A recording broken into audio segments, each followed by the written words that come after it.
you talked about psychic continuity. Yeah. He talked about it, and you really love the term. I think a lot of your art, especially in the video clips, is you're dealing with that without before even you knew the term. Did Noam see your video clips? No. Like Kylie Minogue, the one that, or the Yeah, Chemical no, Brothers, no. it's sort of what he's He talking doesn't about. watch movies, even his own movies, except for mine actually. He watches.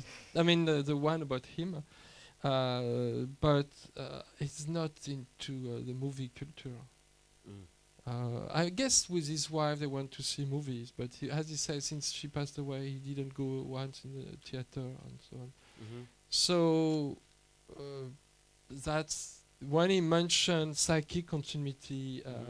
It has nothing to do with movies, but maybe there is something, and like, they could be discussed about, but not. That was not what he meant.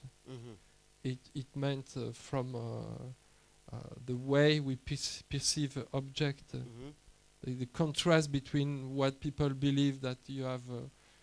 One object, one person has one identity. You identify by one element, and in his opinion, the psychic continuity means like we see somebody or something, and we just have the whole compilation of memories attached to this object that makes this connection with this object. As far as I understood, and I'm not sure I'm right. Sylvester that turns into the rock, on the tree, or the ship of Theseus, and so on.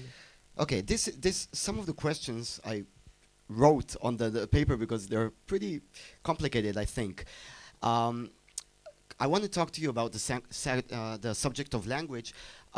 There's a very acclaimed, famous Israeli author called David Grossman, and he once told me a beautiful question when I asked him why did he become an author. He said he feels claustrophobic in other people's language. That's his thing. And that quote, this beautiful quote, popped into my head when I watched your film with Noam, because I thought it's like a conversation, a meeting between two people who I think are pioneers at their work. He's a philosopher and a linguist, and he's sort of a pioneer, and he was looking for new language, new angles in his field. And you also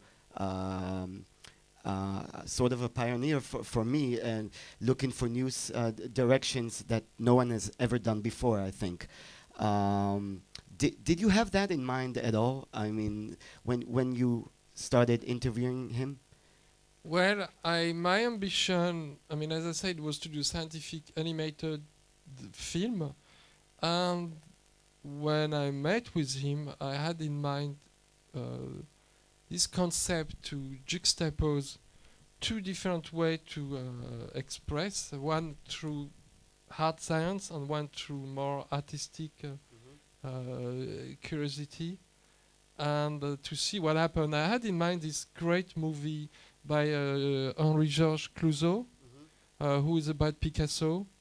It's called Mr. Picasso, and you see Picasso creating his painting, and it's just shot in a very intelligent way because he has this canvas that is translucent, and you can see just the line being created. From what year is the movie? From the 50s, early 50s, I think, or maybe late 50s because it's in color. So I had this sort of that in mind, this very rare juxtaposition.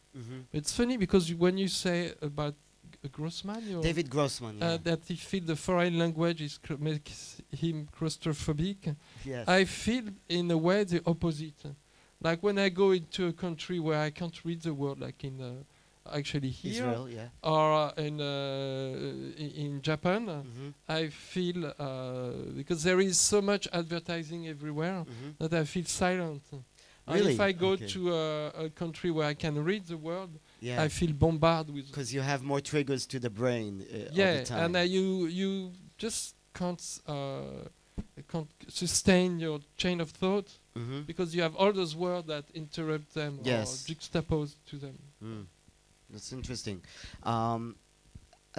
You started getting into directing documentaries. I saw the We and the I. I don't know how many of you guys have seen it. A couple of years ago, You live in Brooklyn. It's a movie about teenagers, about 15 or that's the age, I guess, on their path to school, and you focused on their communication, on the language of their generation. And is it? Are you really interested in language in the last years? Because I think there's something common between the two. Well, it was a feature film. Even though we worked for 2 years with those teenagers to really get to know them, I had written a sort of storyline over 23 pages, and then we started a workshop with the 41st kids. So that was in South Bronx, which is a neighborhood that's quite difficult, very polluted, and a difficult situation. But my first goal was to show that people are the same in whether if they live in this place or this place, and more than language. I mean, they had control over the language because it was their way to express themselves. But my exploration, if there were one, was to see how people act, behave in a large group versus how they behave in small groups or in pairs. And that was because that happened to me when I was at school. I didn't like to be part of a large group. I was bullied because I was very small and weak.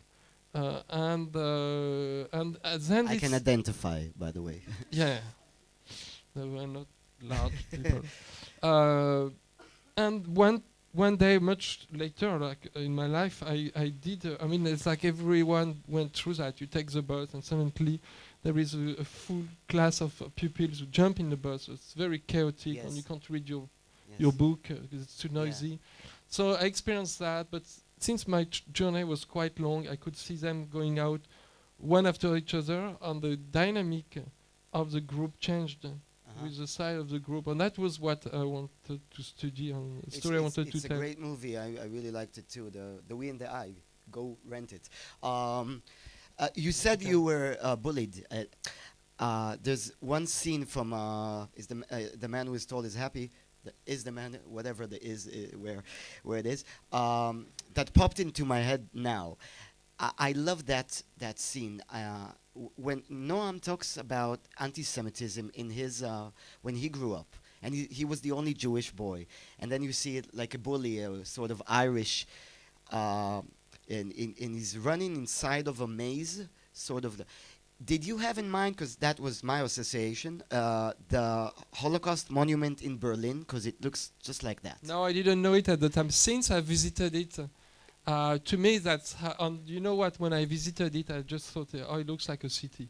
Yeah. See, I didn't see the reflection of the Holocaust. I mean, of course, I knew what it was, but I took picture actually. But it's funny because I didn't make the connection with the this coincidence is remarkable. Well, to me, it's just how I envision a city. It's blocks, and especially in American cities where they work around the grid. Yeah, right. So you see those blocks, and to me, on the technical level, it was simply how I could use the same loop of animation of him being chased by the Irish bully, and he could loop when he runs toward us, and then I just have to loop when he crosses behind the building, and then I just have to flip the animation, which means flip over the paper, and the same animation works whether he crosses this way or this way. So that's economy in terms of animation work. Yes. Let's talk about the animation. I love the part where you said that you edited the Green Hornet when you started working on the movie, on this documentary, and the Green Hornet was until then, maybe until now, the most high budget movie you've done. I don't know if Moody and Dig was more or no, it was 7 times less cheaper. Less, yeah. So it's a very big Hollywood movie, the Green Hornet.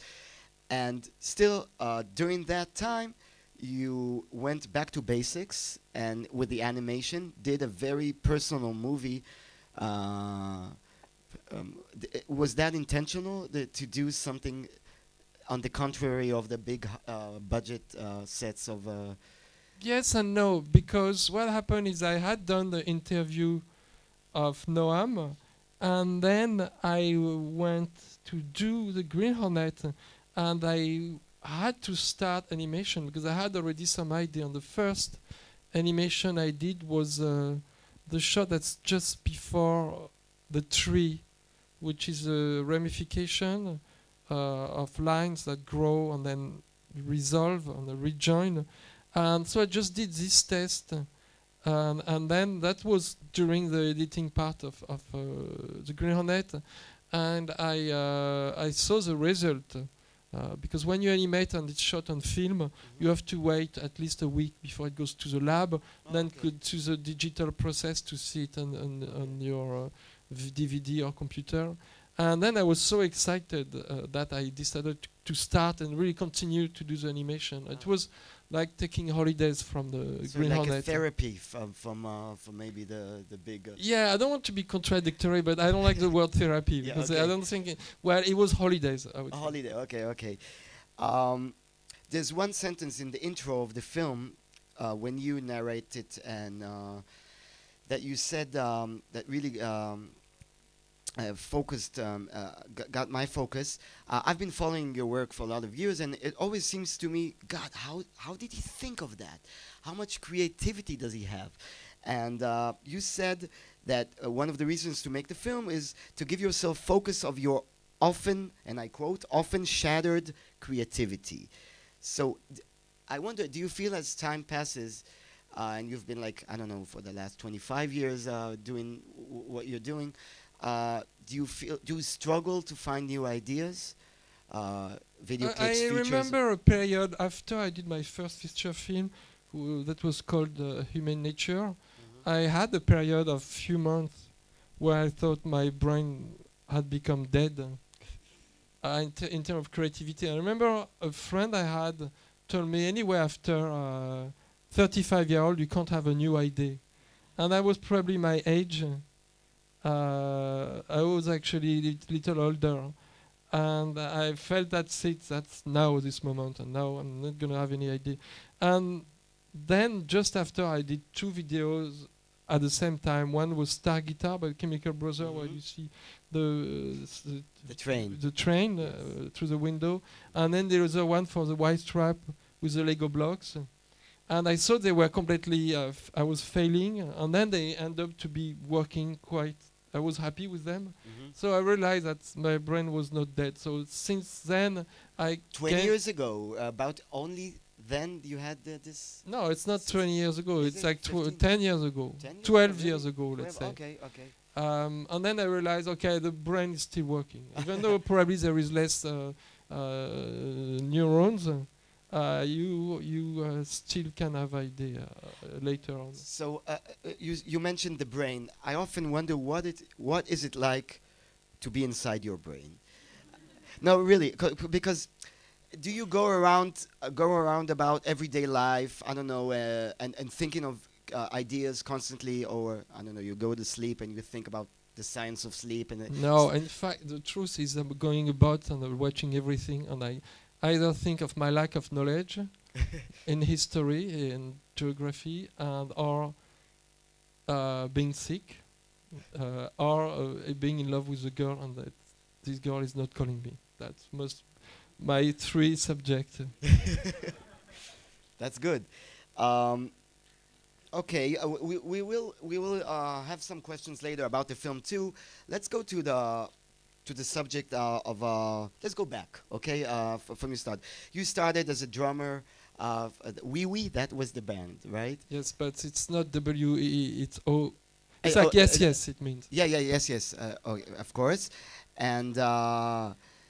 and after then, you directed a couple of clips for the band, and Bjork saw your clips, loved it, and Human Nature. That was the first one you started. Human Behavior. Human Behavior. Human Nature is the feature, and then you started, and I have your DVD collections of the clips, and following your movies, and if we'll talk about the video clips, did you have in mind that someday you will be a feature director, or you just focused on the clips until the opportunity came?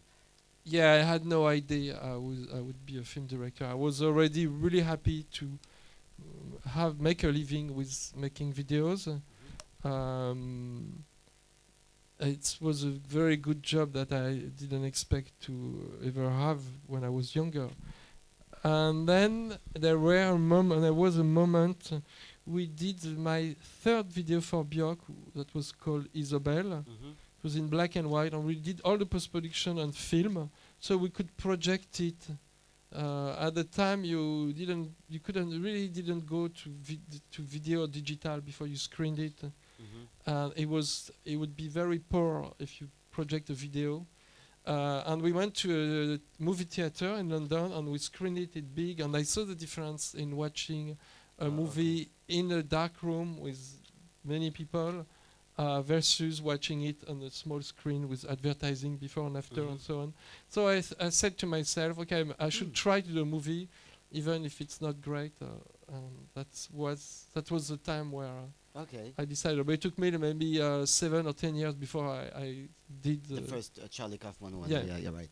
And speaking of video clips, do you? I always get that question when I see great directors of video clips. What comes first usually? I mean, I guess it's not like a cliche always, but do you listen to a song that you're supposed to, you're hired or whatever to do a video clip, and you think about the visual it needs, or do you walk around with a stack of ideas, visual ideas, and that are waiting to be fit into the right song? It's a bit of both, because in the order of how things happened to me, I had done three very small movies, clips, animated short film based on the music of my band, and to me that was what I would do. I mean, I would do a small animated film. And when I started to do videos, I got rejected. I mean, I remember my ratio of on getting a job was like 1 out of 10 or 1 out of 20. So I had all those ideas that were not used in the back of my head or in notebooks.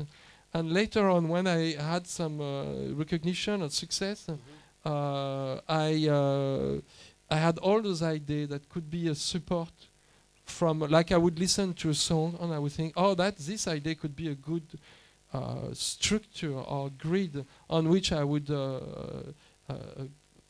match the idea coming from the song. I mean, not always. Sometimes the idea. Hardest Button to Button is a good example for that, because you heard the bass drum and the guitars, and then you placed it in that direction. Well, no, actually, this one. I'm sorry. Sorry for interrupting. But no. But this one actually came from the song. Because it was very tom. Yeah, that's what I meant. So I imagine, okay, each tom, you have the kick. She was just playing the kick, and he was playing a guitar chord like repetitively for 1 minute or half a minute. So I thought I would multiply the drum to create a path. It's like if you walk into the nature or in a city and you play a song in your Walkman, then you walk and the music get attached to the place you walk through. And as well, something really silly is the hardest button to me, I thought of the button of the amplifier. Oh, okay. In fact, in the song, it means when you have to dress up a dead person, the last button is the hardest button. That's good to know. I never understood nothing that. to do with my idea. So I meant that. I probably didn't get you. I meant that this is an example that you hear the song and then you think about the visuals. But you mentioned like before. this. Oh no, sorry. The video you were playing when I arrived of Shibomato, it's an idea actually of a palindrome that I had for Blur a few years before. The band Blur? Yeah. Okay. I was supposed to do a video where I wanted it to start really nice, and little by little it was totally degrading into a dirty party, and it would start in color and finish in black and white. And in the mid, it was a split screen like that actually. And in the bottom part, it would start from the end and finish by the beginning. So they meet in the middle. And then I I think improved the idea when I got this video to do, and I use this concept. What song, by the way? Of Blur? I love them. The do do do do do do do do do. It's their best song. Do do do do. What It's song is that? boys love girls. love Boys love and girls. boy. Yeah. I got really upset. I couldn't do it because I think I got to direct. I was already hired to do a commercial. Oh, okay. That's one of the two best songs I missed, and okay. I What's regret. the other one? The other one, it's by this Seattle band called. It's called 1977. Seattle band. Yeah, Smashing Pumpkins. Yeah. This song was amazing too. Yeah. The video was great actually. Which I don't know if I'm more happy or upset about it. By the way, the Rolling Stones, the like a Rolling Stone. You used the bullet time technique, later known as bullet time. I don't know if it was before the Matrix, right? I mean, sure. you're one of the first one who used. Actually, Joel Silver, the producer of the Matrix, once I had met him to do a project that didn't happen, and once I had to call him for another project, and he told me, "Oh, by the way, right now we are copying you." So they were watching the Smirnoff commercial, and Everyone copied you since then. You know? Well, I don't know. Even I mean, and then Shrek. it becomes part of the, like, even in video games they do this thing when they stop and they turn around. But there was another guy who did the same effect at the same time than me, and accused me of ripping him off, which is not true. But in case he comes here one day and say, Michel ripped me off, so I prepare the ground for you to hear that. But what's funny is, like, in the American conception, it was absolutely no shame to take my idea and do it without giving me no credit or nothing. Wow, you could have been a Mark Zuckerberg millionaire right now by then. No, I don't think so. Do you want to watch a clip, or maybe all of you know the clip? I'm thinking out loud right now. What do you think? But did you just watch a movie about Chomsky? Yeah, we watched it before. Yeah. So don't you think people want to ask me questions Yeah, about of it? course, I don't of know. course. You organized. They told me like that. They told me first you do the Q&A and then go to the audience. But we can do it now, whatever. If you want to watch another video, you No, can I don't know. decide. I thought maybe it was watch a couple of clips. The last time I was in Poland, in Warsaw, and we did what they call a master class, and the guy just projected videos and videos and videos, and so we never talk about. No, let's talk. Let's talk. Go to YouTube right now, and even now you can watch the. I only have like 75 questions left, so That's perfect. no, it's fun to talk. I'm going back to your past. You grew up on rhythm and blues music, and you can see that a lot in Moody and Dingo. A lot that inspiration. A lot of your video clips, the songs that you like, and you're also a drummer. And I saw once an YouTube interview of you somewhere, and you talked about you grew up on Otis Redding and Wilson Pickett, and you talked about the song "Try Little Tenderness," about the structure of the song. I love that. And you said that it starts from very gentle, and then it explodes all the way to the very big climax, and that's an inspiration to you when you think of the narratives in your feature films or maybe in the video clips. Yeah, actually, I forgot this interview. Actually, it's this feeling I have about this song. But what's really amazing is that they just stop when it starts to build up. Yes. And no, actually, no, it's not true. They really Starts with have the rim shot and climax. then. Yeah, it is true. But I have found, coming from videos and pop music to feature film, I found there were some similarity in structure. Because you have the first verse and sort of a bridge and second verse, then you have the bridge and the chorus, then a new verse, and then chorus, and so on. So you could see that as the first act, and then the crisis, and then the second act, and so on. So I find some similarities. Of course, it's different because it's 3 minutes versus 100 minutes. Yes, and speaking of that, the difference between the time length between feature films and video clips, it seems to me that you are a perfectionist in all of your art. Is it? Do you find it harder regarding that when you make features? I don't know if you go back and see them later. I know a lot of directors can't do that because they always think, "Oh, that I could have done that different."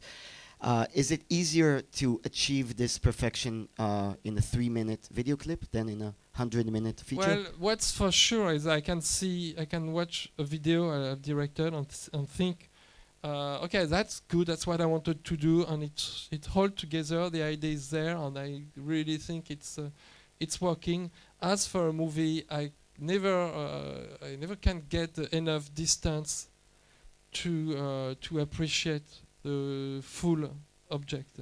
So it's like if you build a building and then you just have the street to go across and watch it, then you don't have enough space, distance to watch the whole thing. And I watch each part as a different experience. So that may be back to the psychic continuity that doesn't work on this big scale. So it's hard, and maybe I'm still not happy with what I have done and trying to tell a story that I would, if I watch it, I would get this feeling of a whole.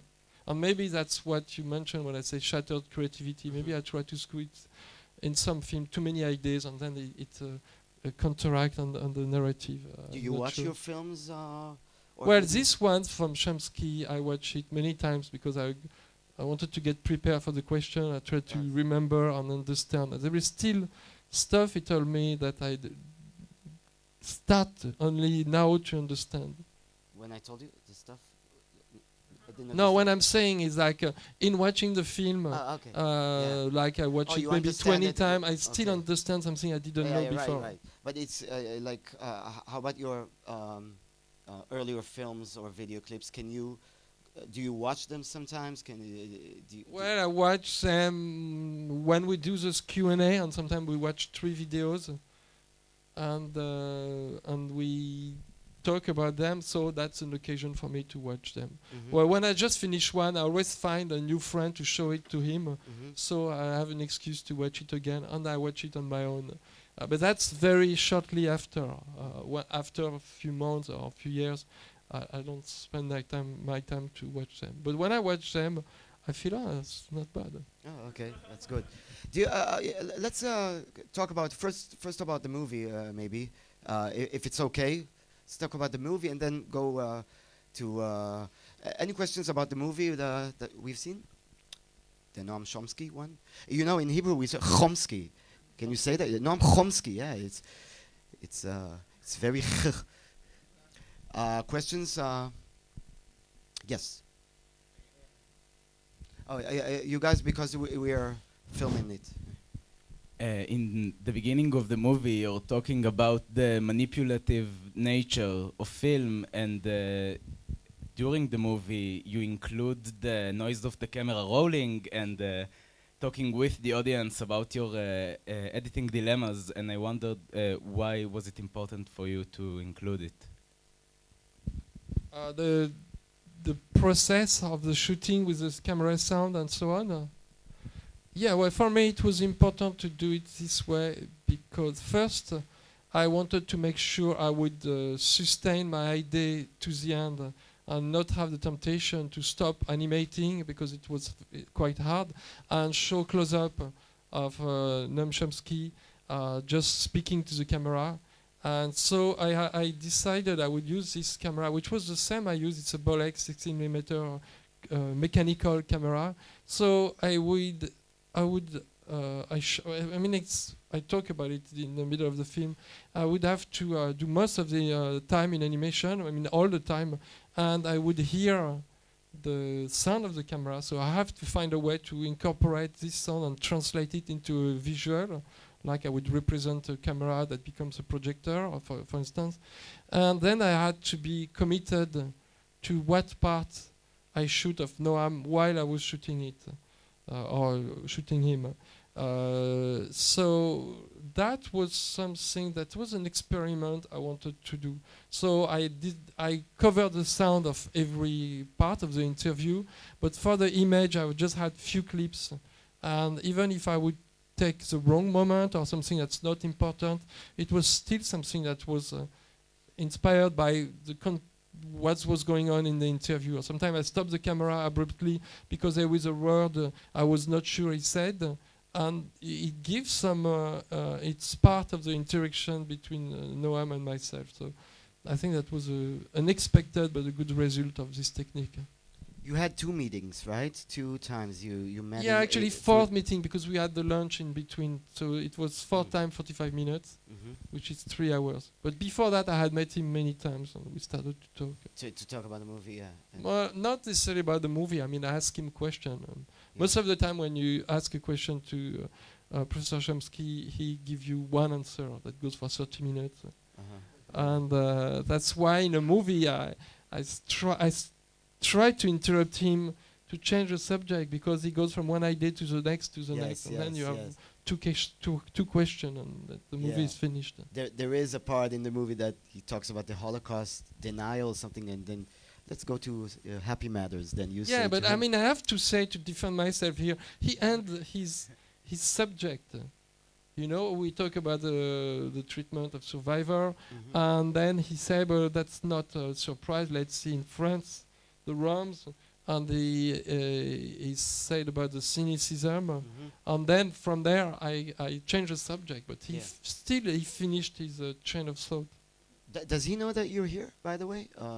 Yes. Yeah. Okay. He said, I told him I was getting ready to, because in France he's very controversial. And I guess around here too, yes. And I said, okay, I'm going to go to France and Israel to show the movie and do Q&A. And he said, how do you say those things you carry to? Say it in French, maybe someone. Bouclier. Shield. Yeah, he said, get ready to raise your shield. Did you? He's been to Ramallah yesterday, by the way. Yeah, by the way, I thought that it would be easier in Ramallah, but I had very difficult question.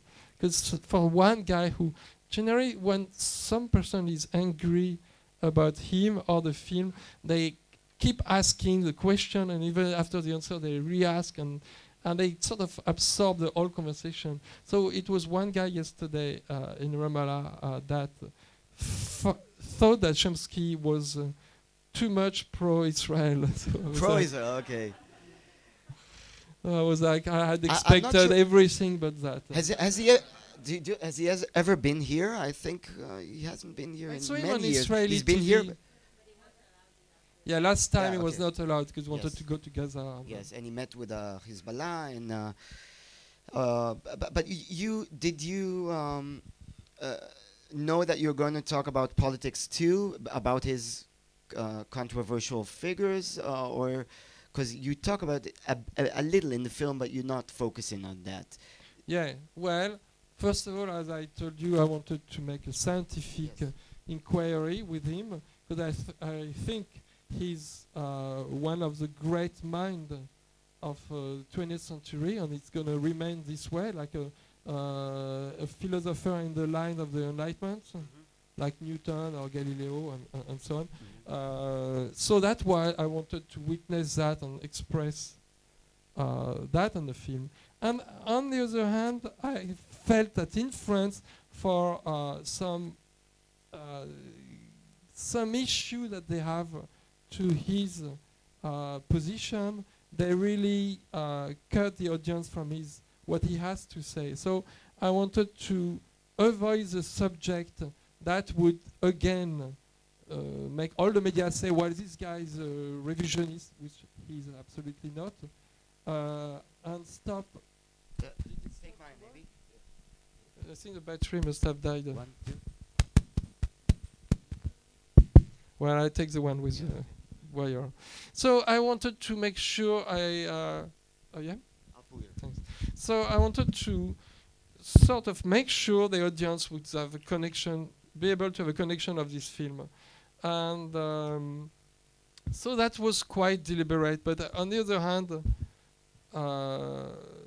they have this issue with him that I find is unjustified, and that's cut the audience from, or the public from a great mind, a great scientist. So I wanted to orient the conversation more on this personal life and scientific life, but I think we still approach some political aspect. But when he saw the film, which towards the end, the last third of the movie, Yeah. you talked about it. Yeah. when he saw the movie, he didn't say, "Oh, you avoid the tough part." He didn't complain about anything. He found it was Yes. he loved it. I have to Yes, say. but I think it's really good because sometimes his name, I mean, people know he's a great intellectual and linguist, philosopher, but he's supposed to be, you know, you think about it and you think, oh, he's radical, whether you agree with his opinions or not, but he's considered to be a radical man, and then you focus on the science, which is good, that I didn't know enough about. So I think you did a great thing. I mean, another question about the movie, maybe? Let's go with you. I can repeat the question if you need it for the film. You can use the microphone. Have some water. It's from Ramallah.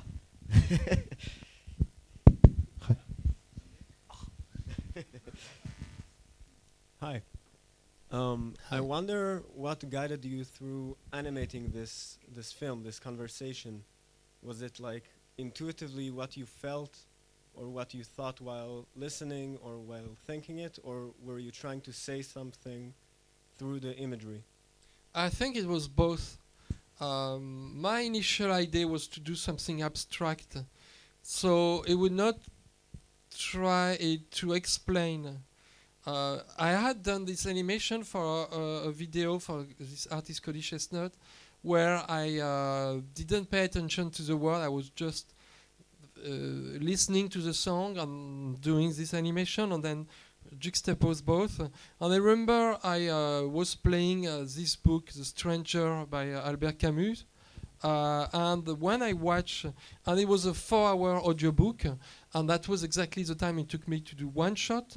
And when I watched this shot, every word or sentences came to me like super fast, like before, but like it was a 20-second shot. Like in 20 seconds, I could remember nearly every word of the book.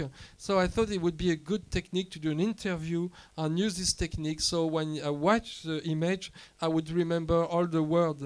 But when I started to animate the conversation, I thought it would be very difficult to watch only abstraction for 90 minutes.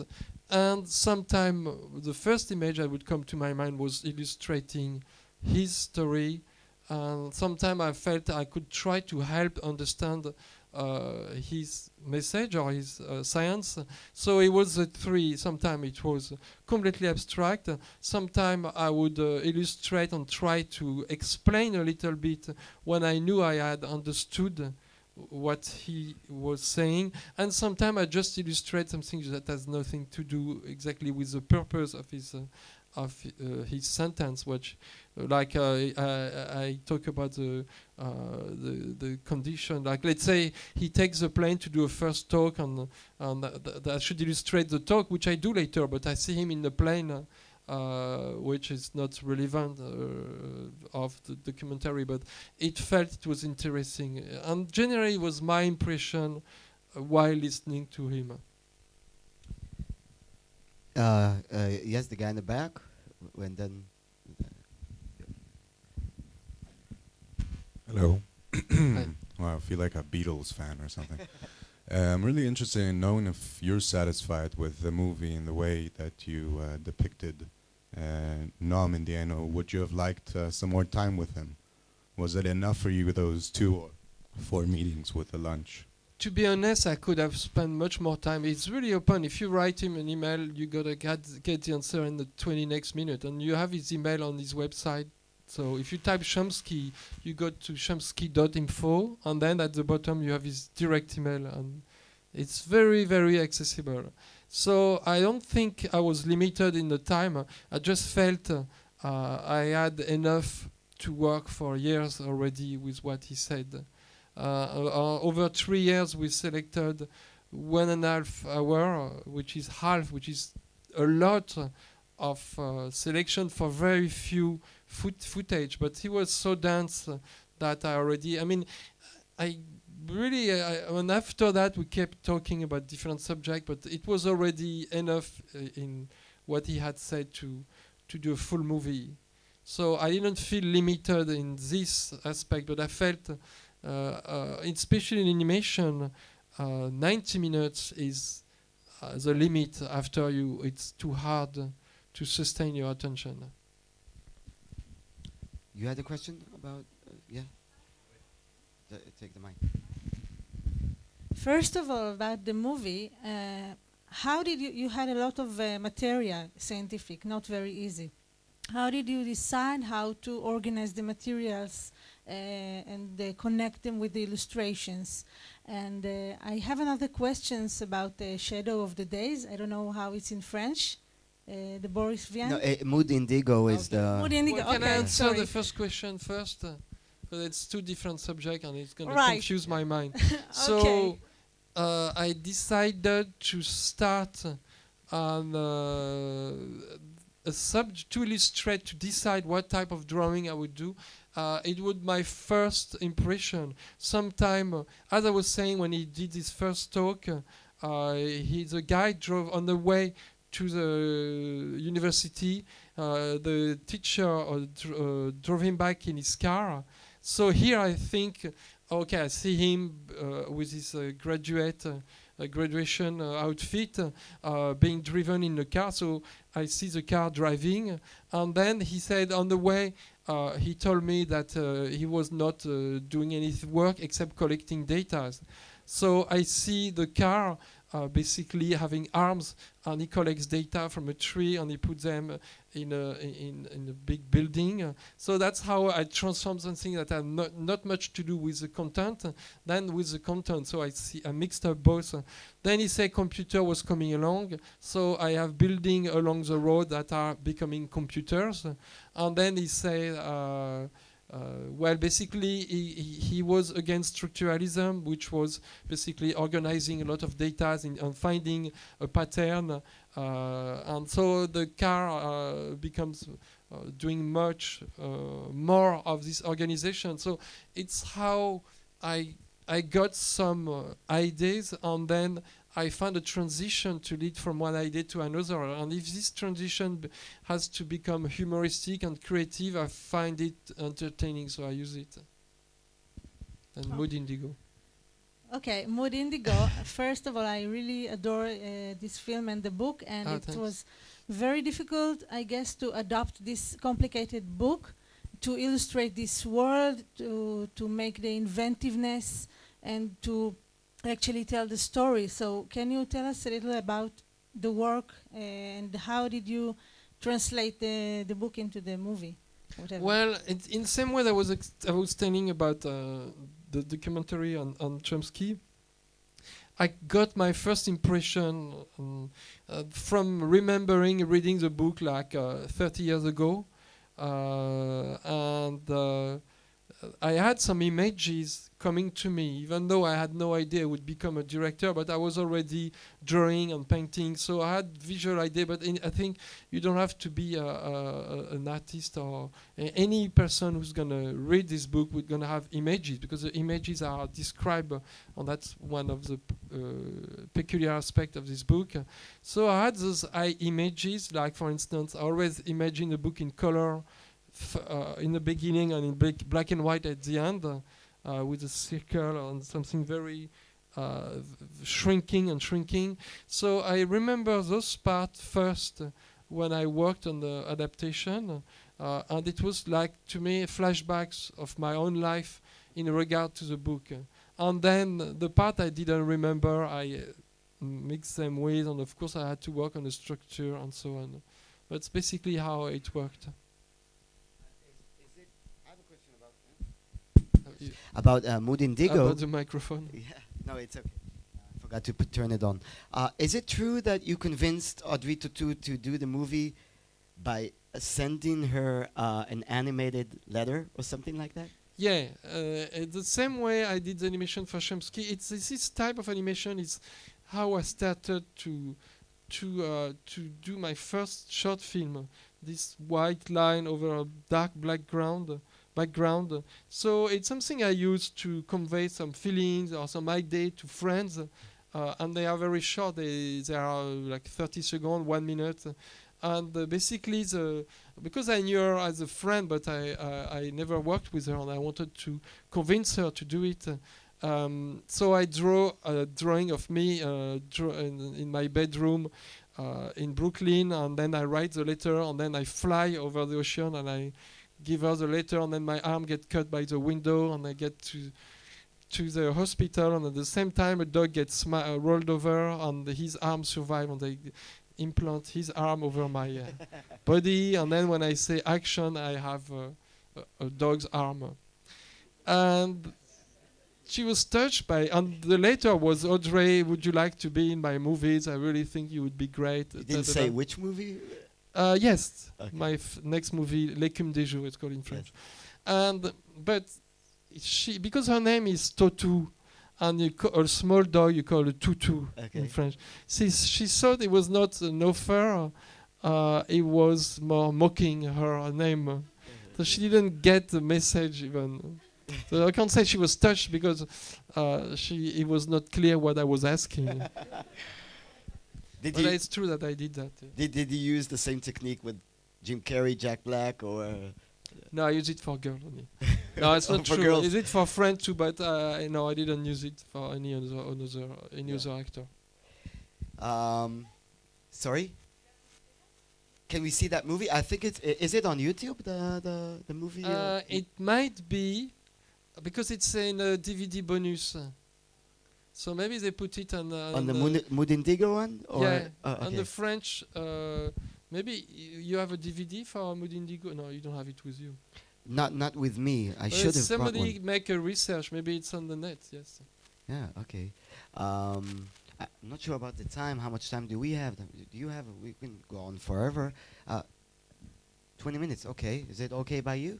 Yeah, sure. Okay. Plenty of time. So let's talk about whether movie or other stuff of you guys. Let's go. You have the microphone. It's not working.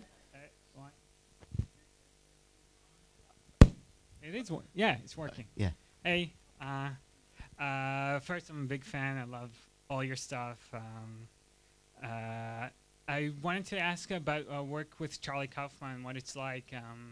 Is it you just get a script and you take off from there, or is it a back and forth? There's a dialogue, a constant dialogue between you when you worked on Human Nature and then later on Eternal Sunshine? Well, what happened is Spike Jonze was working with him on adapting John Malkovich, and he let me read the screenplay, and I had read maybe 50 screenplays, and I hated them all. And I came to the conclusion that screenplays are just boring to read, and you have to work hard to make a good movie. And then I read this one, and I couldn't stop reading it. It was fast, funny, creative, and smart, and touching. And so I was very depressed because my friend Spike Jonze, who is younger than me, already had a great movie on the tracks, and I was trying for several years. So he introduced me to Charlie Kaufman, and we got along very, very well, and immediately, because we have geometrical concept of stories, and we shared on abstract images. So later on, I got this concept through a friend of mine of memory erasing, and we wrote the story with my friend who is a conceptual artist of a guy who gets his memory erased, but he find out his girlfriend erased him from his memory, and then he decided to do the same. So I gave him this concept on the vague storyline, and he started to write the screenplay, and it was taking so long that in the meantime, he let me read this what you call spec script. It's a screenplay that you wrote, and you can't get to be directed, and it's not like a commission. It's something you write on your own. And it was one of the 5 screenplays in Hollywood that was unadaptable, because it was quite weird. And that was Human Nature. So we decided I would direct Human Nature before, in the meantime, while he was writing Eternal Sunshine. And at this time, the screenplay was really fun to read and very, precisely written. And I was very shy. So I worked very close to the screenplay, and I had not much interaction, except that Charlie was the producer, so we agreed upon the actor I was hiring. But I didn't dare to change the order or change the dialogue, and the film ended up to be a little stiff. And sometimes difficult to watch. So after this film, I was quite depressed. The reviews have been quite harsh on me. And the comparison to the adaptation of Being John Malkovich, and this one was really humiliating sometimes to me. So I was quite depressed. I remember being in the countryside by the river or whatever, and I wrote a full notebooks about what I believe was true in the critics and what I believe that was not true, and how I could improve. So on one side, so I recommend this technique. That's why I'm going to go in detail how I did it. So on one side of the notebook, I wrote all the problem I felt I had, and I turned the notebook and I wrote every answer I could find. And it ended up to be like 30 pages, and I still have it in my closet. Really? And when I went to direct Eternal Sunshine, I would read all these notebooks most every day, every morning when I was going to the shooting and preparing. And basically, one of the first things I decided to do is to breathe, let the scene breathe, and leave the actor improvise. Because like many times when I was editing Human Nature, it felt that the most alive part of the shot were before or after the part that's telling the story. And I realized that you can't only tell a story when you shoot a movie, you have as well show a bit of life. So in order to do that, you have to show bits that are not necessarily exactly part of the story. So I took the lesson and I applied it to Eternal Sunshine. And as well, there were another thing, like sometimes Spike or other producer would give me advice that I was rejecting just on the ground that I felt they didn't want me to be myself. And it was not a very clever way to filter the suggestion. So I learned to let me being influenced by some suggestion as long as I felt they were helping the movie. So that was a big step as well. I did that. So that's how our collaboration involved between the two films. Wow, that was fascinating, by the way, because I was been thinking about the connection between Charlie Kaufman and you and Spike Jonze, and so it's been really enlightening. And the second part, I had much more input in the story. So I knew that Charlie Kaufman has this problem of being too emotional, because he's a very Hollywood reluctant. So he feels that if you're too emotional, then you betray your spirit, or the happy ending, for instance, is something he's really against. And I try to get him away. And it's the same way, similarity with me rejecting all the suggestions because I feel they are going against my own personality. So I try to bring him more into an emotional territory. And he never resented it because it felt still truthful to him. But I thought that I succeeded into bringing more into sensitive territory. So it's a great collaboration. It's like between you two. Yeah, and Lennon McCartney sort of whatever it popped in. Yeah, my of course. But No, the fact is that I was really stretched between him, for instance, and Jim Carrey, who was a big star, and I had some input, some opinion I would have to take care of, to take in account when I was directing the film. And for instance, Jim would tell me we had to find clever or intricate transition between one memory to another, and how the memory would decay. And Jim Carrey was suggesting, or maybe I lose an eye, and it just like a horror movie, on my arm fall, and then I cut a cake on the house, which is in the next memory, appears inside of the cake. And to Charlie, I would say maybe the one scene is in the apartment and the next scene is on the beach. I say maybe we have a bit of sand on the top of the table. And we say, no, it's way more too illustrative, way more too fancy. So I was really stretched between those two visions of the film. And I think the result is sort of in between. Yes?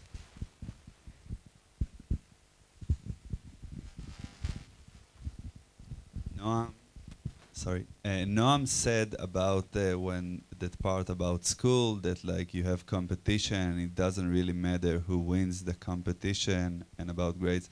And like I think about like you and Spike Jones, and I think like very, very smaller that like about me and my friend, that like it does give you motivation, because if it's someone that you have a lot of admiration and you see him growing up, and then you want to like, what do you think about it? Because it's a bit like said the opposite from what Noam said. Well, I think it's a different type of competition, and I think it has a different impact. When you're a kid and you're the structure of your education, I mean, even at school, is based on grade and competition, he really shapes your mind in a certain way. And I felt I really wanted to ask Noam Chomsky what type of education and school teaching he received when he was a kid, because to me it was interesting to see how such what we call an academic brain of this super high level, what kind of education and school education he received. And I was surprised to see that he had a lot of freedom and competition was not important. But I think when you call, or maybe still have this no competition, and in fact scientifically wise it's very difficult to compete with him because he generally have the last word. I mean, maybe when he goes above, he would not listen. So that's for people to decide on that. But I think the competition you're mentioning, it's sort of it's an ego thing. And I have this with Spike Jonze and with other people's director, like for Tarantino, those movies where 10 times more people goes to see them than me. And I feel, I wish there were more audience for my movie, and I would have Oscar, more. I mean, I have one Oscar, which is like super cool, but I would have more Palme d'Or or whatsoever. And he's a bigger figure as a film director. So there is a competition that I determine for myself, but I don't feel it's exactly the same as the competition that is imposed on you when you grow up. Not in my eyesight, sorry. Thanks. You were talking in 2 short questions about your new movie. You talked in the movie about inspiration, and there was the example of the marijuana, and you added that you have a bad experience. So I was wondering if you can tell a little bit about that. And also, what part of your conversation resonated most with you as a creative filmmaker, visual imaginist? Well, the first part is quite funny because I asked him about inspiration because it's something that is important to me. And as when I do Q&A and question, it's one of the questions I have to answer the most. So I have to find answer. How did you get this idea? And I generally remember, I mean, there is different time when I got the same the idea from the same subject. So I wanted to know his opinion on that. But I think on the one hand, first, he doesn't like psychological shortcuts. It's something he really despises. So he's not going to give you a simple answer. What he wanted to convey was like nobody knows. Meaning like all the psychology, especially psychoanalysis, which I agree with him about, are basically not based on a solid ground. And on the other hand, I think he just, like he does most of the time, I ask him a question, he pretends he answers the question, and then he drifts where he wants to be, where he wants to go. And this time we just wanted to make a joke about the joint. and maybe he's for legalization of marijuana. But that's funny because right when he starts to answer the question, he talks about carpenters. And you know retrospectively that he has in mind that he's going to say that gives the example of the joint. And on my side, I don't think at all that marijuana should be legalized because it would be a nightmare. And my experience was that I was smoking a joint every day when I did Mood Indigo, and he gave me a lot of ideas, but they were not joined together. And then I become very megalomaniac, then very paranoid and very depressed.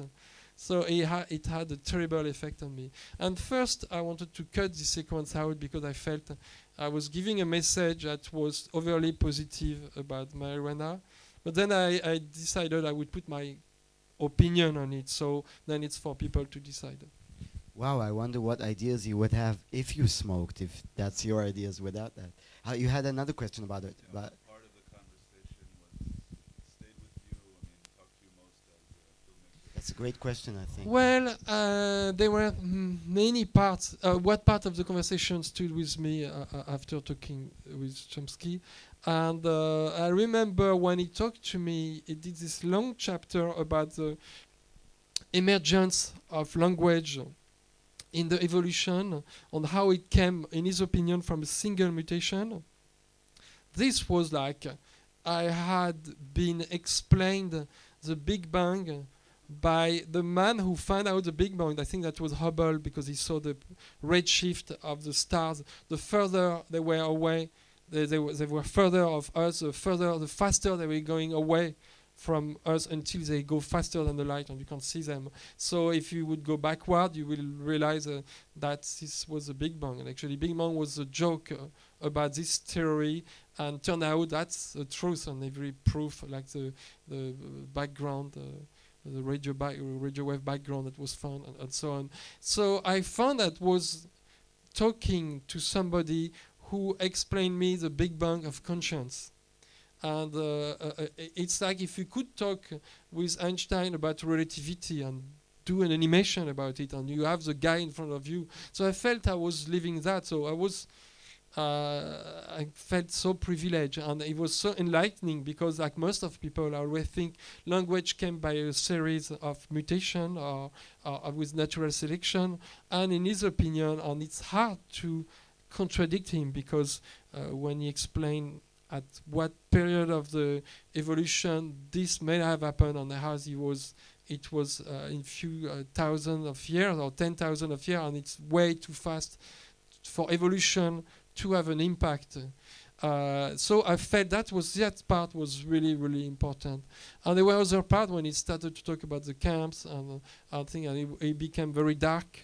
I was glad we went there as well. So those are two examples. And all the stories about the psychic continuity and the children's story that show that we have we identify object by this continuity, even if they transform.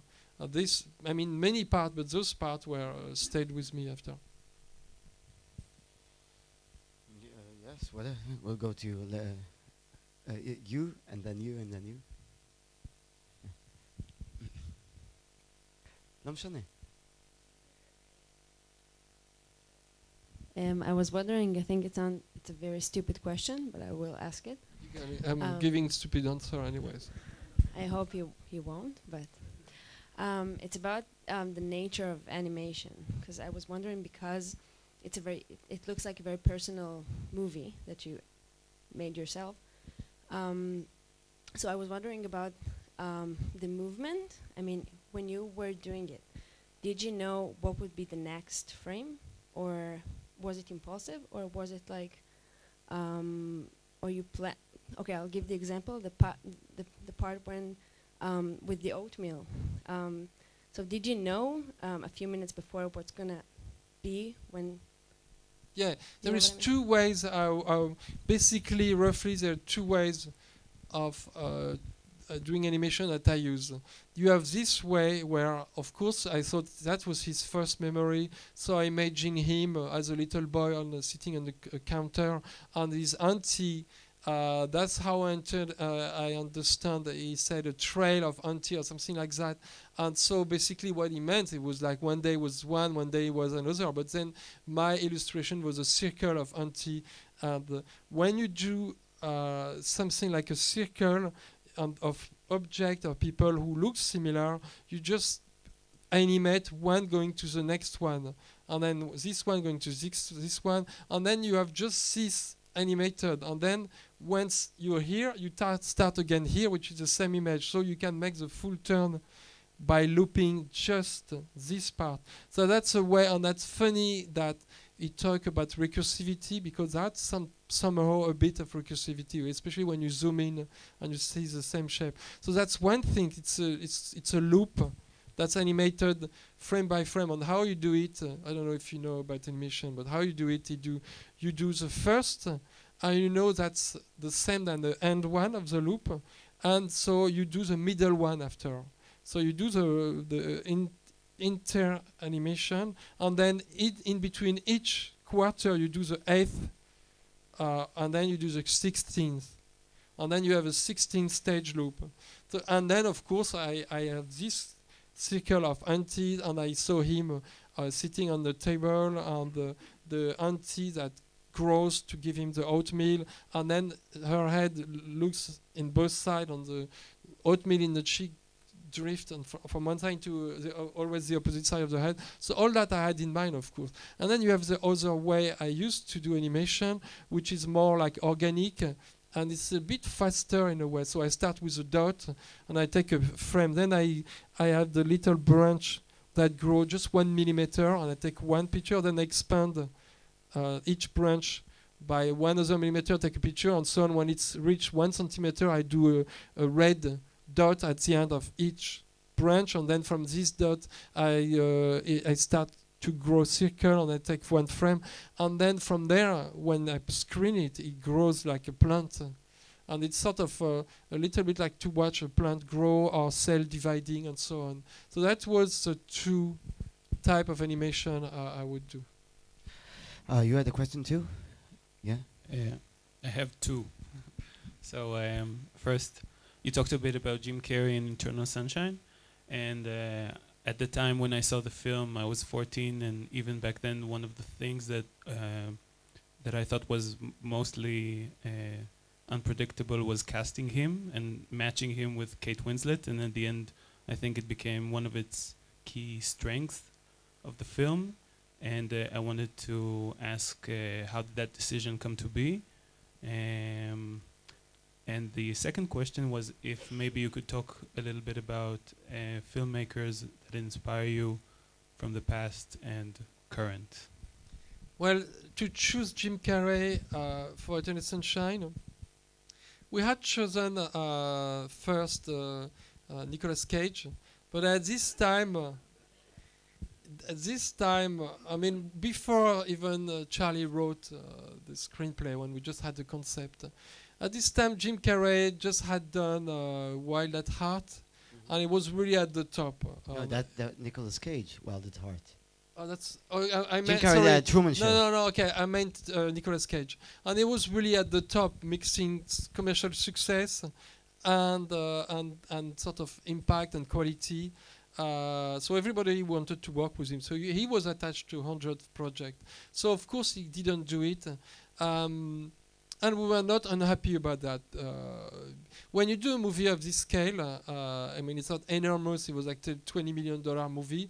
You need to have how they call A-list actors, which are 10 actors that can support the movie financially. So Jim Carrey was in this A-list of actors, and so we felt he was the only one on the list that could embody somebody that is normal, because he's not like a Johnny Depp or a Brad Pitt, who you would have extremely hard time to understand that he's struggling to find a girlfriend.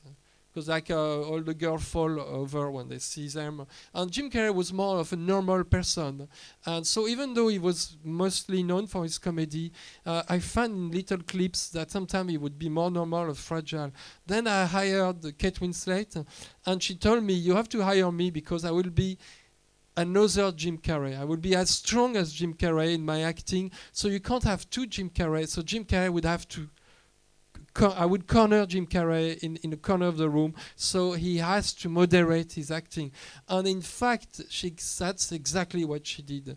Because I told him, don't improvise, it's a very serious movie, just be as natural as possible. And to her I said, and of course he couldn't hear that, it's a huge comedy, be as big as you can, do everything you want.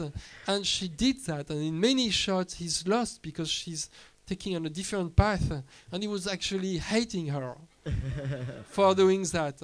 And I think she hated him too, so that was very funny. Well, not so funny because they had no chemistry in real life. But that's why we choose him.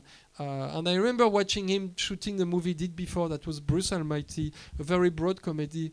And he had this scene to do where he had to reset the scene to do two shots in one, two scenes in one, or two angle in one, with two cameras and to save time. And he was Jim Carrey going down the stairs, like acting, and then when he would go up in this short time, he was not Jim Carrey, he was what's inside Jim Carrey, this little guy who feel lost. And I thought, okay, I'm going to try to get this guy out of Jim Carrey and use him for my movie. I think I've never seen in all his filmography, I've never seen Jim Carrey as fragile and sensitive. I mean, he's done a couple of dramas, the Truman Show and the Andy Kaufman, the Milos Forman movie, Man on the Moon. That was the best performance of his life, I think. Thanks. I had another question, yeah. I had a second question. Sorry for being greedy. If you could talk about filmmakers that inspire you from the past and present. Well, Alain Resnais, who just passed away, inspired me because he tried something different each time. Alain Resnais. And some of his movies I love so much. Like, in fact, this movie called Je t'aime from the early 70s. I watched it before I did Eternal Sunshine, because it was a mix of something really sensitive and scientific. I watch a lot of Robert Bresson movies because it's sort of going back to something extremely pure.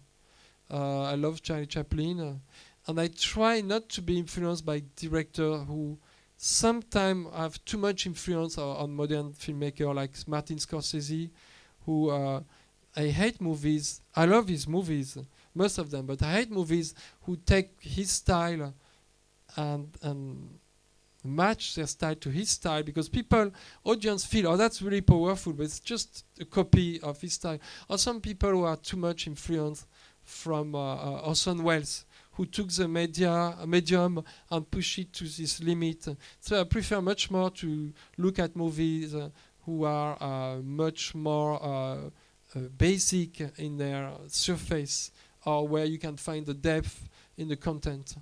Back to the Future is your favorite movie, is it? Yeah, it's true. It's a different type of movie. Or Groundhog Day is the movie I like to watch. Yeah, me times. too. Groundhog, one of my top 10. Yeah, I like broad comedies, but I hate superhero movies. Because Back to the Future, the theme of manipulating time and even correcting the present by manipulating time, it's a theme you have in your movies, by the way. Eternal Sunshine, of course.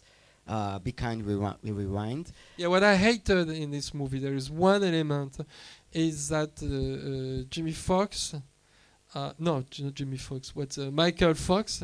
Michael J. Fox. Michael J. Fox. He comes back to the time and he teaches a black person to play rock and roll. Johnny B. Good, yeah. And I hate that. You hate because the rock and roll is something that white people stole to the black people. Yeah, I'm right. trying to demonstrate that they taught the rock and roll to black people is so infuriating, and because I listened to a lot of African American, I mean black music from America, and in fact, in Big Can Rewind, one of the first movie I wanted to recreate to Sweden was Back to the Future, and because Mos Def would play Michael J. Fox, he would be a black person teaching a white person to play rock and roll. So I wanted to set the record right.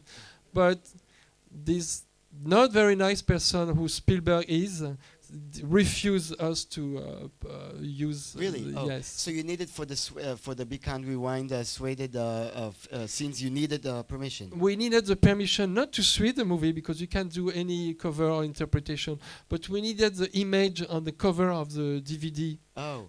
Because the joke was that they had to. The only information they said they would have, or the client would have, is to compare the image that you have at the back of the DVD to the film they were making, because it's how I remember when I was a kid on the TV program, you had one image of the film, and when we were a kid with my brother, it was the first who find the moment in the film that correspond to this image.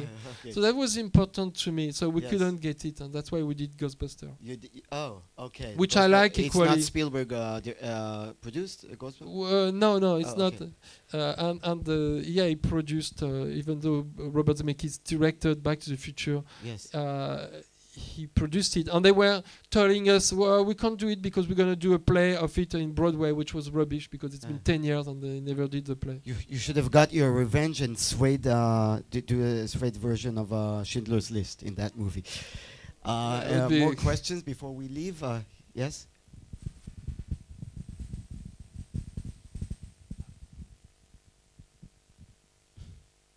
Hi. I think that you have a very distinctive and unique voice in your films, like a very distinctive way of telling a story.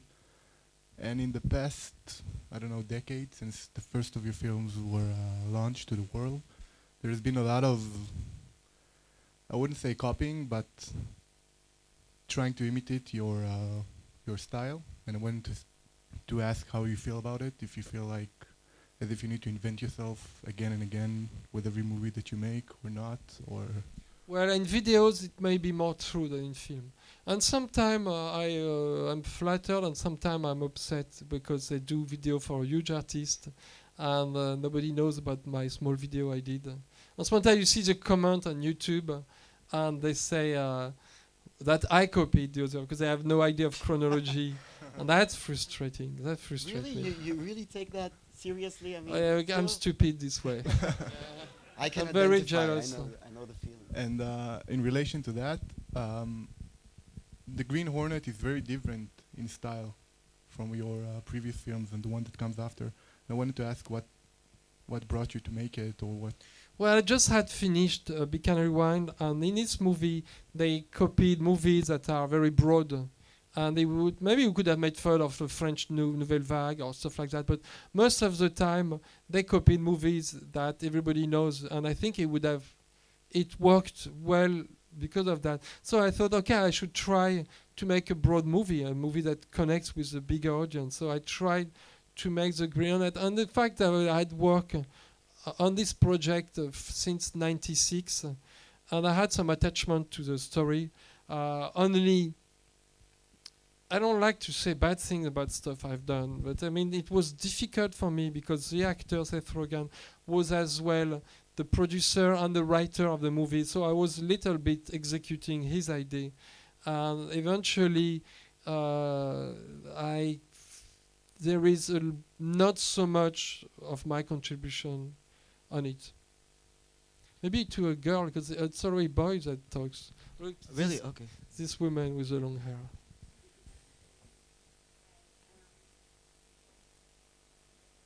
I wanted to ask you about music videos because they mostly caught my eye when I was a child.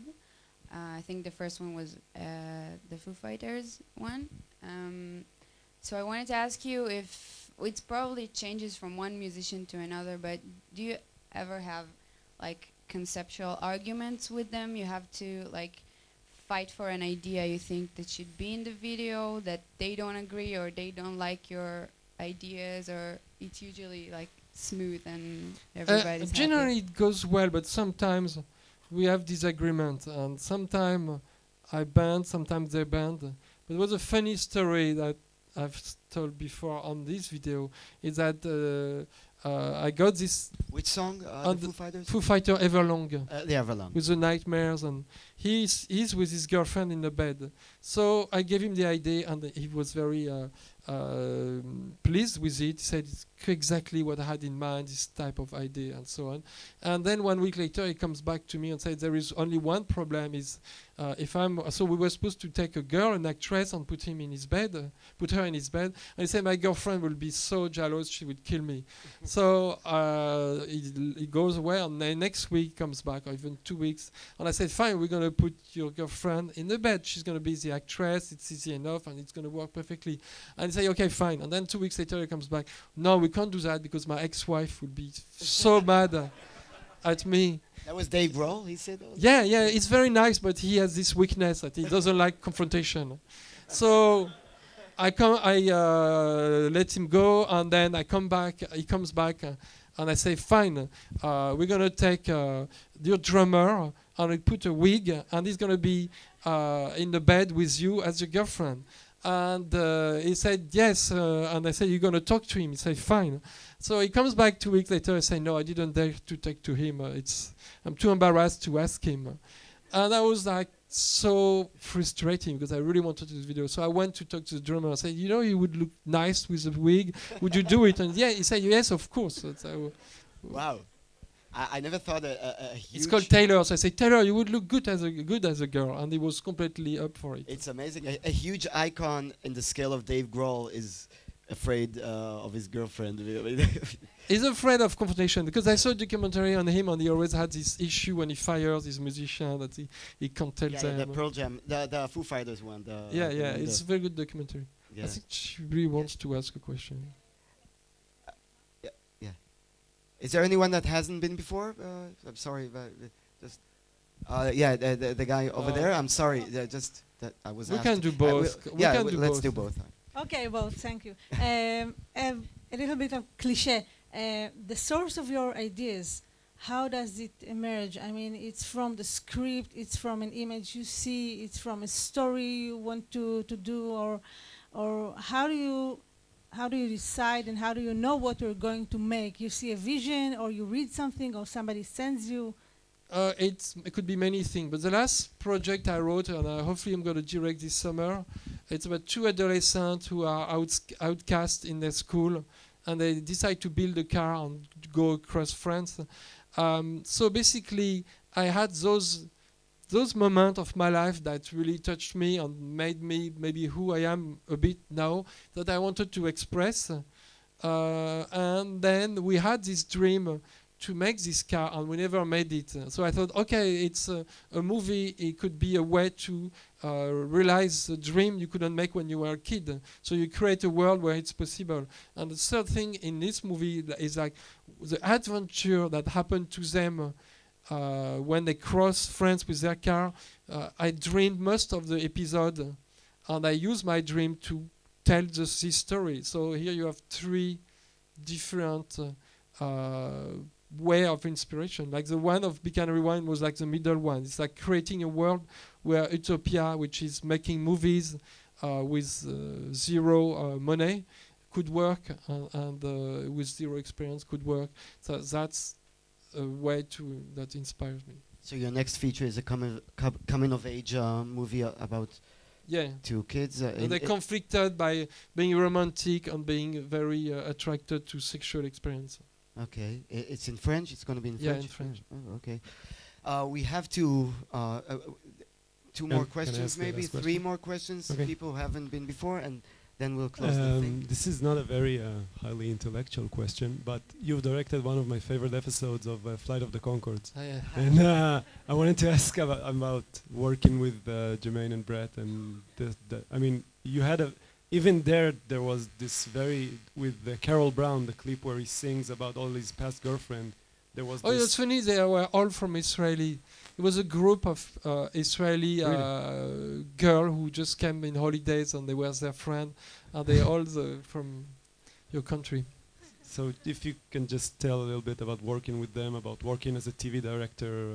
It's interesting working as a TV director. So this TV show is called Flight of the Concorde. It's about two musicians come from New Zealand and they're trying to make a living from their music, and they are total losers. So they always have one fan coming to their concert, and it's hilarious. It's genius. They only did 2 seasons. It's too bad.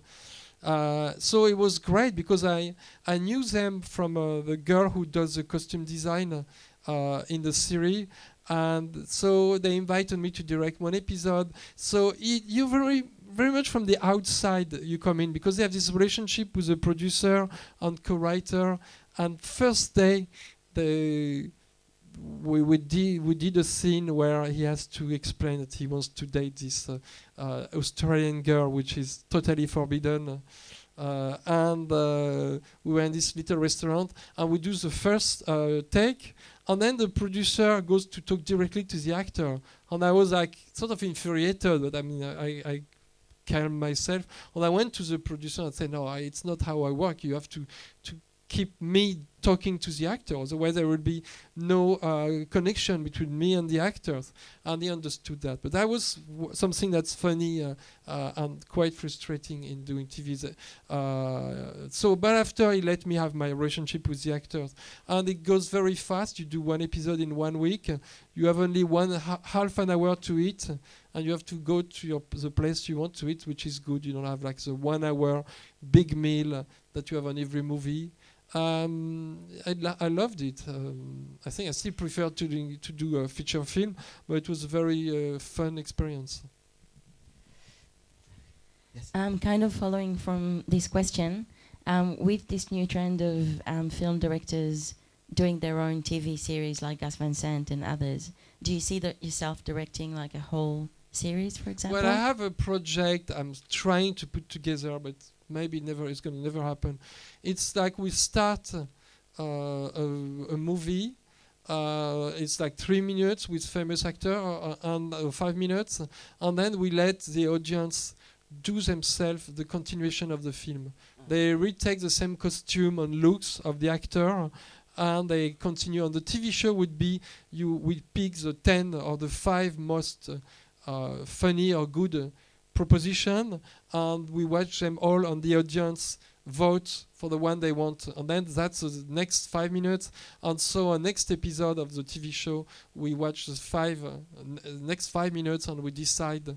And at the end of the season, you would have the sort of a full movie that would be half an hour, and we watch it, and we invite all the people who participated to the chain of part of the story. So that's the episode I had in mind, the TV show I had in mind, and we'll see if it happens or not. Oh, good question. We don't know yet. Maybe your movie. I have to work on it. Actually, it's good you remind me, because they asked me for the title and I didn't have any idea yet. Be Kind, Fast Forward or something. It's sort of because so you see the real footage of the original film, and then it keeps going to the alternative version. Yeah, the original. The beginning is a creation as well. It's a movie I'm going to shoot with 5 minute movie I'm going to shoot with actors. But it's a story I have to write too. Yes, you guys haven't been before, I think. Yeah. All right. So I wanted to ask about the clips, about the video clips. Maybe one, like you have the dead leaves on the dry and the dirty ground. Mm-hmm. So when I saw it, it was like very philosophical matter to me, like someone who sees the image of the things that happened. So I wanted to ask, like, when you think about ideas, maybe you think about the philosophical stuff that you can convey with this idea, or just like visual ideas that you have? Well, it's both at the same time in a way. Sometimes, like, let's say I had this idea and I tested it in my apartment, that if you take a video shot of this room, for instance, and you put the camera on tripod and you shoot somebody jumping from seat to seat, and then you take a projector and you put it at exactly the same spot, and you project the image in a way that each seat will be projected on each seat, so you don't see the projection on the seat. You will just see the image of the moving actor jumping from seat to seat, and he's going to jump exactly on the seat, except if you move the camera, not the projector, you would see his image completely distorted but still matching the set. So that was my idea, and I tested it at home, and it was pretty convincing.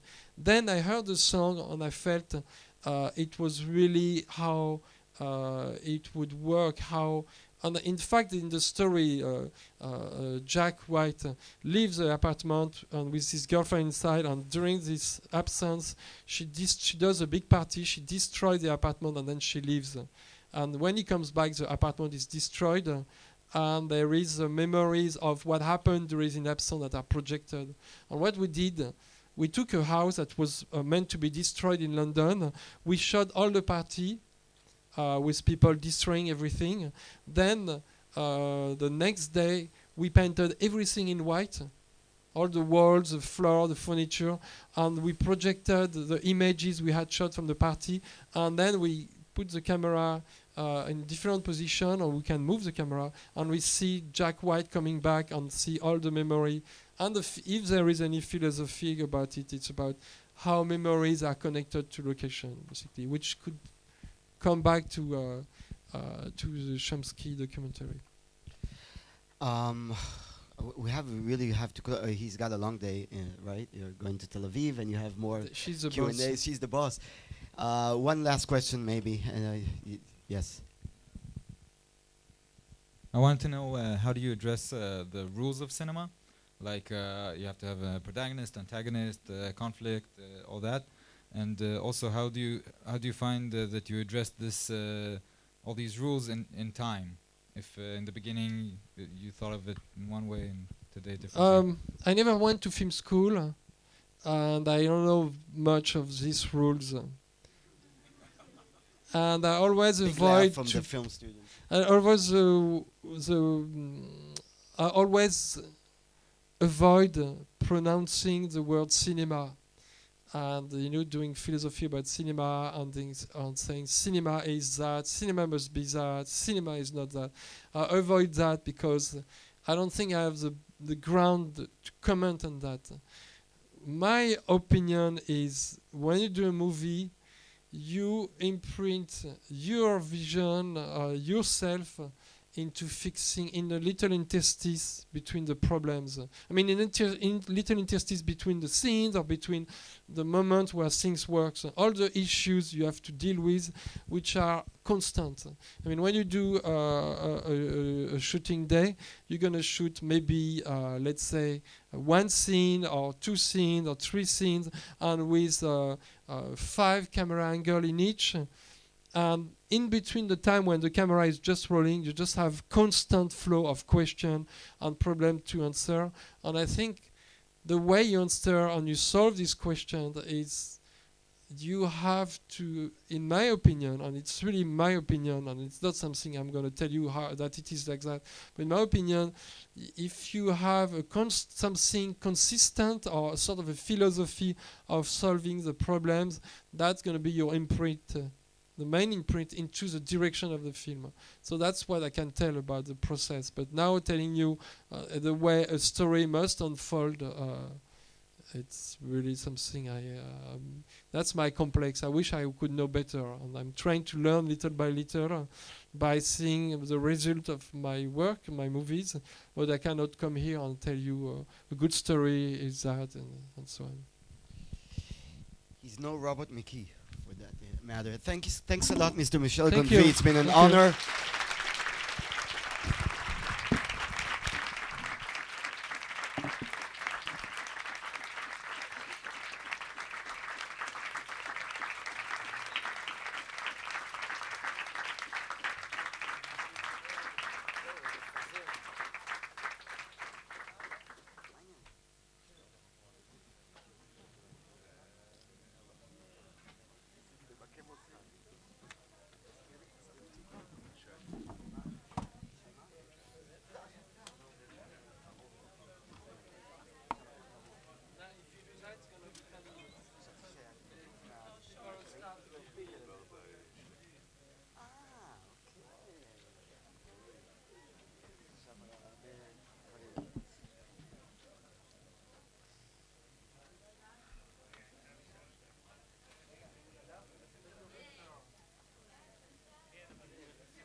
again, Michel.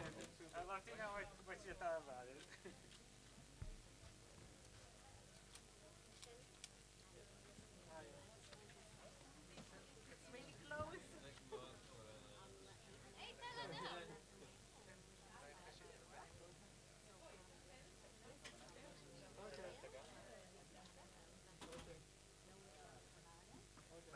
You have your email on it?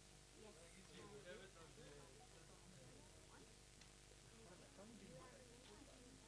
Yes, Gondry @mac.com.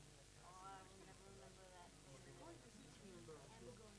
Yeah, at mac.com. Mac like Yes. Microsoft. Oh, Mac, M-A-C? Yeah, .com. Mac, M-A-C. Okay, I hope I remember it. Thank you.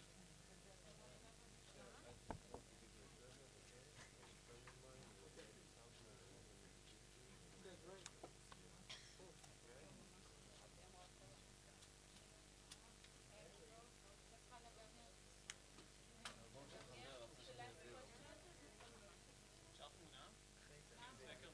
Okay, I'm going to take a picture.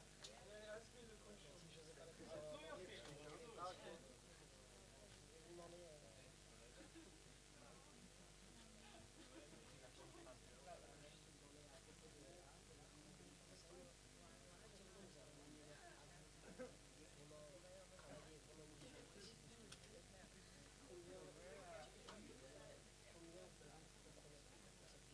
J'essaie de ne pas avoir une vision trop ferme au départ. Pour m'adapter aux acteurs, à la situation, et ça dépend du budget des films. Quand le budget est élevé, on doit, comme le dit un autre, écouter les producteurs. Et quand le budget est petit, je fais tout ce que je veux et j'écoute ce qu'on me dit, mais je fais le tri. Mais comme je disais, c'est en réglant tous les problèmes que mon style se développe, je pense. Mais après, il y a le sujet, la manière dont je communique avec les acteurs, tout ça, ça impacte. Non, ça change de pays, et puis souvent, là, comme maintenant, j'arrive pas à trouver un chaque j'arrive pas à trouver un monteur, parce qu'ils sont partout. Mais c'est pas mal.